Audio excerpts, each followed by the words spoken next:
Gavana wa Nakuru Susan Kihika anakabiliwa na shinikizo kubwa na uwezekano wa kuondolewa madarakani kufuatia kesi iliyoibuka inayodai kuwa alishikilia nafasi ya kazi ya serikali ya Marekani huku akiwa bado ni raia wa Kenya.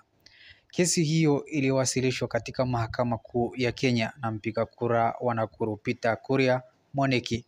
Inadai kuwa Kihika aliwahi kuhudumu kama naibu mwendesha mashtaka katika kaunti ya Dallas kule Texas, kazi ambayo inahifadhiwa tu kwa raia wa Marekani. Taarifa rasmi kutoka kaunti ya Dallas zinathibitisha kuwa Susan Wakarura Kihika alihudumu katika nafasi hiyo nchini Marekani. Nafasi ya naibu mwendesha mashtaka ni ya utumishi wa umma inayohitaji uraia wa Marekani kutoka na masuala ya usalama na mamlaka ya kisheria. Kulingana na ibara ya 78 ya katiba ya Kenya, mtu mwenye uraia wa nchi mbili hafai kushika wadhifa wa serikali isipokuwa awe amekana uraia wake wa kigeni.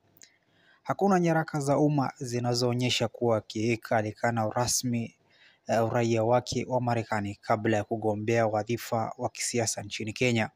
Kuria anadai kuwa aliandika barua akimtaka Kihika athibitishe kuwa alikana uraia wake wa kigeni, lakini hakupata majibu, jambo ambalo limeongeza mashaka zaidi. Mleta kesi ametaja Kihika, chama cha United Democratic Alliance UDA na tume huru ya uchaguzi na mipaka IEBC katika kesi hiyo.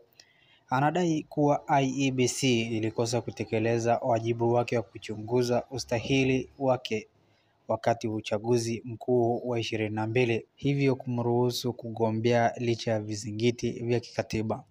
Kesi hiyo inataka Kihika aondolewe madarakani na naibu gavana David Connes aapishwe kuchukua nafasi yake.